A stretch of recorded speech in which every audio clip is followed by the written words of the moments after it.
ಎಲ್ಲಾ ಹಾನಿಯಿಂದ ಕೂದಲನ್ನು ರಕ್ಷಿಸುತ್ತೆ. ಬರೀ Amrut Noni reach root premium hair oil. ನಮಗಿನ್ನ ಹೆಚ್ಚಿನ ಸ್ಥಾನ ಬರಬೇಕಾಗಿತ್ತು ಅಂತ ಈಗಾಗಲೇ ನಾನು ಹೇಳಿದ್ದೇನೆ. ಯಾಕೆ ಏನಾಗಿದೆ ಅನ್ನೋದನ್ನು ಖಂಡಿತ ನಾವು ಚಿಂತನೆ ಮಾಡ್ತೀವಿ. ಎಲ್ಲೆಲ್ಲಿ ಹೆಚ್ಚು ಕಮ್ಮಿ ಆಗಿದೆ, ಜನ ಎಲ್ಲಿ ಒಪ್ಪಿದ್ದಾರೆ, ಎಲ್ಲಿ ತಿರಸ್ಕಾರ ಮಾಡಿದ್ದಾರೆ ಅನ್ನೋದು ಕೂಡ ನಾವು ಸರಿಪಡಿಸ್ಕೊಳ್ಳಿಕ್ಕೆ ನಾವು ಪ್ರಯತ್ನವನ್ನು ನಾವು ಮಾಡ್ತೇವೆ. ಗ್ಯಾರಂಟಿಗಳಿಂದ ನಾವು ಇನ್ನೂ ಹೆಚ್ಚಿಗೆ ಸೀಟನ್ನು ನಾವು ನಿರೀಕ್ಷೆಯನ್ನು ನಾವು ಮಾಡಿದ್ದು. ನನಗೂ ಭಾಳ ಆತ್ಮವಿಶ್ವಾಸ ಇತ್ತು. ಎಲ್ಲಿ ಹೆಚ್ಚು ಕಮ್ಮಿ ಆಗಿದೆ ಅನ್ನೋದನ್ನು ನಾನು ಈಗಾಗಲೇ ಹೇಳ್ದಂಗೆ ಸೀಟ್ ಬೈ ಸೀಟ್ ನಾವು ಪರಿಶೀಲನೆಯನ್ನು ನಾವು ಮಾಡ್ತೇವೆ. ಆದರೆ ಮೋದಿ ಅವರ ಏನು ಒಂದು ಜನಪ್ರಿಯತೆ ಕುಗ್ಗಿರೋದು ತಮಗೆಲ್ಲ ಅರ್ಥ ಆಗ್ತಾ ಇದೆ. ಹಿಂದಿ ಔಟ್ಲ್ಯಾಂಡಲ್ಲೂ ಕೂಡ ಏನು ಅವ್ರು ಭಾಳ ನಿರೀಕ್ಷೆ ಮಾಡಿದ್ದು ಬೇರೆ ಬೇರೆ ರಾಜ್ಯಗಳಲ್ಲಿ ಅಲ್ಲೆಲ್ಲ ಆಗಿದೆ. ಆದರೆ ಲೋಕಲ್ ಅಕ್ಕಪಕ್ಕ ಕೆಲವು ಆಂಧ್ರದಲ್ಲೆಲ್ಲ ಅವ್ರಿಗೆ ನಿರೀಕ್ಷೆ ಇರಲಿಲ್ಲ. ಅಲ್ಲಿ ಸ್ವಲ್ಪ ನಂಬರ್ ಬಂದಿರೋದ್ರಿಂದ ಅಲ್ಲಿ ವೆಸ್ಟ್ ಬೆಂಗಾಲ್ ಅಂತೀನಿ, ಒರಿಸ್ಸಾ ನಂಬರ್ ಬಂದಿರೋದ್ರಿಂದ, ನಮ್ಮ ಬಿಹಾರಲ್ಲೂ ಕೂಡ ಅವ್ರಿಗೆ ನಂಬರ್ ಬಂದಿರೋದ್ರಿಂದ ಅಲೈನ್ಸ್ ಪಾರ್ಟ್ನರ್ ಜೊತೆಯಿಂದ ಅವ್ರಿಗೆ ಬೆಂಬಲ ಸಿಕ್ಕಿದೆ ಹೊರತು, ನಂಬರ್ ಬಂದಿದೆ ಹೊರತು ಸಂಪೂರ್ಣವಾಗಿ BJPಗೆ ನಂಬರ್ ಇಲ್ಲ ಅನ್ನೋದನ್ನು ನೀವು ಒಪ್ಕೊಳ್ಳೇಬೇಕು, ನಾವು ಒಪ್ಕೊಳ್ಳೇಬೇಕು. ಅಯೋಧ್ಯೆ ಅಂತ ಕಡೆನೇ BJPಗೆ ಮುಖಭಂಗ ಆಗಿದೆ. ನನಗೆ ಹೆಂಗೆ ನನ್ನ ಕ್ಷೇತ್ರದಲ್ಲಿ ನಾನು ನಿರೀಕ್ಷೆ ಮಾಡಿರಲಿಲ್ಲ. ಯಾಕೆಂದರೆ ನನ್ನ ಸೋದರ ಭಾಳ ಉತ್ತಮವಾಗಿ ಕೆಲಸ ಮಾಡಿದ್ದ, ಆ್ಯಂಟಿ ಇನ್ಕಂಬನ್ಸಿ ಇರಲಿಲ್ಲ. ಬಟ್ ವ್ಯಕ್ತಿ ಮೇಲೆ ಈ ಸತಿ ಡಾಕ್ಟರ್ಗೂ ಕೂಡ ಅವಕಾಶ ಕೊಡಬೇಕು ಅಂತೇಳಿ ಕೊಟ್ಟಿದ್ದಾರೆ.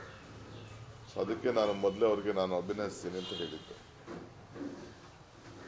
303 ಸೀಟು ಕಳೆದ ಬಾರಿ ಸಿಕ್ಕಿತ್ತು. ಈಗ ಇನ್ನೂ 43 ಸೀಟ್ಗೆ BJP ನಿಂತ್ಕೊಂಡಿದೆ. 10 ವರ್ಷದ ನಂತರ ಕಾಂಗ್ರೆಸ್ ಪಕ್ಷಕ್ಕೆ ಈ ನಂಬರು ಮತ್ತೆ ಬಂದಿದೆ. ಏನು ಇವತ್ತು 100ಕ್ಕೂ ಹತ್ತಿರ ಬಂದಿದೆ. ಅದು ಕೆಲವು ಬೇರೆ ಬೇರೆ ಏಜೆನ್ಸಿಗಳಲ್ಲಿ ಬೇಕಾದಷ್ಟು ಪ್ರಯತ್ನವನ್ನು ಮಾಡಿದ್ರು ಉತ್ತರ ಭಾರತದಲ್ಲಿ, ಅದೇನು ಎಫೆಕ್ಟ್ ಆಗಲಿಲ್ಲ. ಸೊ NDAಗೆ ನಿಚ್ಚಳ ಬಹುಮತ ಇಲ್ಲ ಅನ್ನೋದಕ್ಕೆ ನಂಬರ್ಸ್ ಇರ್ಬೋದು. ಬಟ್ ಅಡ್ಜಸೆಂಟ್ ಪಾರ್ಟಿ ಬೇರೆ ಬೇರೆ ಅವರ ಪಾರ್ಟಿ ಅಲೈನ್ಸ್ ಪಾರ್ಟಿಗಳಿಂದ ಸ್ವಲ್ಪ ಅವ್ರಿಗೆ ಅನುಕೂಲ ಆಗಿದೆ. ಆದರೆ ನಮ್ಮ ಕಾಂಗ್ರೆಸ್ ಪಕ್ಷದ ಮೇಲೆ ವಿಶ್ವಾಸ ಹೆಚ್ಚಾಗಿದೆ. ನಮ್ಮ ಕಾಂಗ್ರೆಸ್ ಪಕ್ಷನ ಮುಗಿಸೇ ಬಿಡ್ತೀವಿ, ಕಾಂಗ್ರೆಸ್ ಮುಕ್ತ ಭಾರತ ಮಾಡ್ತೀವಿ ಅಂತ ಏನು ಹೇಳಿದ್ರು ಅದು ಮುಂದಕ್ಕೆ ಮಾಡಲಿಕ್ಕೆ ಸಾಧ್ಯ ಇಲ್ಲ ಅನ್ನೋದಕ್ಕೆ ಈ ಎಲೆಕ್ಷನ್ನು ತೋರಿಸಿದೆ.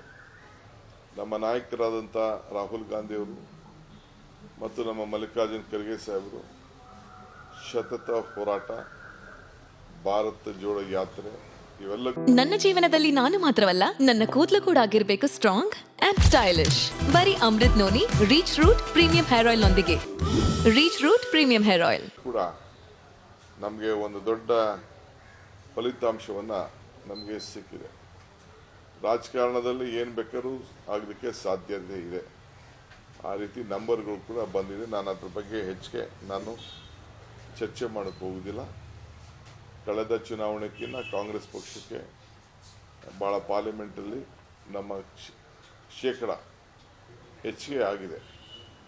ಇಲ್ಲಿ ನಮ್ಮ ಹಳೆ ಮೈಸೂರಿನಲ್ಲಿ ಸ್ವಲ್ಪ ನಮಗೆ ಅಸೆಂಬ್ಲಿಗೂ ಪಾರ್ಲಿಮೆಂಟ್ಗೂ ವ್ಯತ್ಯಾಸ ಇದೆ. ಮೊದಲಿಂದ ಕೂಡ ಪಾರ್ಲಿಮೆಂಟ್ಗೂ ಅಸೆಂಬ್ಲಿಗೂ ಭಾಳ ವ್ಯತ್ಯಾಸಗಳನ್ನು ಹಾಕ್ಕೊಂಡು ಬಂದಿದ್ದು ನಮ್ಮ ರಾಜ್ಯದಲ್ಲಿ ಗಮನಿಸಿದ್ದೇವೆ. ಆದರೆ ನಮ್ಮ ಸರ್ಕಾರಗಳಿದ್ದಾಗ ಕೂಡ ಅಲೈನ್ಸ್ ಸರ್ಕಾರ ಇರಲಿ, ಕೃಷ್ಣ ಅವ್ರ ಸರ್ಕಾರದಲ್ಲಿ ಸರ್ಕಾರ ಇರಲಿ, ನ್ಯಾಷನಲ್ ಲೆವೆಲ್ ಪಾರ್ಟಿಗೆ ಸ್ವಲ್ಪ ಅವ್ರಿಗೆ ಅತಿ ಹೆಚ್ಚು ಸೀಟ್ ಸಿಕ್ಕಿದ್ದನ್ನು ನಾವೆಲ್ಲ ಗಮನಿಸಿದ್ದೇವೆ. ಆದರೂ ಈ ವರ್ಷ ಬದಲಾವಣೆ ಆಗ್ಬೋದು, ಅದನ್ನು ನಾವು ಆ ರೆಕಾರ್ಡನ್ನು ಹೆಚ್ಚು ಕಮ್ಮಿ ಮಾಡ್ಬೋದು, ನಮ್ಮ ಜನ ವಿಶ್ವಾಸ ಕೊಡ್ತಾರೆ ಅನ್ನೋದು ನಮಗೆ ನಿರೀಕ್ಷೆ ಇತ್ತು. ಅದು ಹಾಗಿಲ್ಲ. ಭಾಳ ಸಂತೋಷದಿಂದ we have accepted what ever the ಜನ ಕೊಟ್ಟಿದ್ದಾರೆ ಅಂತ.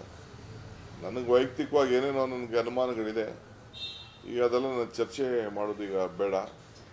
But with lot of respect ಜನರ ಮ್ಯಾಂಡೇಟನ್ನು ಒಪ್ಕೊಳ್ತಾ ಇದ್ದೀನಿ. ಯಾಕೆ ನನ್ನ ಕ್ಷೇತ್ರದಲ್ಲೇ ನಾನು ಕನಿಷ್ಠ ಅವರಿಬ್ಬರು ಒಂದಾಗಿದ್ರು ಕೂಡ ನಮ್ಮಲ್ಲಿ ಆ್ಯಂಟಿ ಕಾಂಗ್ರೆಸ್ ವೋಟ್ಸ್ ಎರಡು ಒಂದಾಗ್ತಿದೆ ಅಂತ ನಮಗೆ ನಿರೀಕ್ಷೆ ಇತ್ತು. ಅಟ್ಲೀಸ್ಟ್ 50,000 ರಿಂದ 70,000 ಒಳಗಡೆ ನನಗೆ ಮೆಜಾರಿಟಿ ಬರ್ತದೆ ಅನ್ನೋದು ನನಗೆ ನಂಬಿಕೆ ಇತ್ತು. ಸೊ 26ಕ್ಕೆ ಬಂದಿದೆ, ಇರಲಿ ಪರವಾಗಿಲ್ಲ. ಬಟ್ ಅದೇ ಚನ್ನಪಟ್ಟಣದಲ್ಲಿ ಅದೇ ರೀತಿ ರಿವರ್ಸ್ ಆಗಿದೆ, ಅವರಿಬ್ಬರು ಸೇರಿಸಿದ್ರು. ಅನುಕ್ಷಣದ ಸುದ್ದಿಗಳಿಗಾಗಿ ವಿಸ್ತಾರ ನ್ಯೂಸ್ ಯೂಟ್ಯೂಬ್ ಚಾನೆಲ್ ಸಬ್ಸ್ಕ್ರೈಬ್ ಮಾಡಿ. ಹೊಸ ಸುದ್ದಿಗಳ ನೋಟಿಫಿಕೇಶನ್ಗಾಗಿ ಬೆಲ್ ಐಕಾನ್ ಕ್ಲಿಕ್ ಮಾಡಿ. ಲೇಟೆಸ್ಟ್ ಅಪ್ಡೇಟ್ಸ್ಗಾಗಿ www.vistaranews.com ವೆಬ್ಸೈಟ್ಗೆ ವಿಸಿಟ್ ಮಾಡಿ. ಅಂಗೈಯಲ್ಲೇ ಜಗತ್ತಿನ ಸುದ್ದಿ ತಿಳಿಯಲು ವಿಸ್ತಾರ ನ್ಯೂಸ್ ಕನ್ನಡ ಆಪ್ ಡೌನ್ಲೋಡ್ ಮಾಡಿ.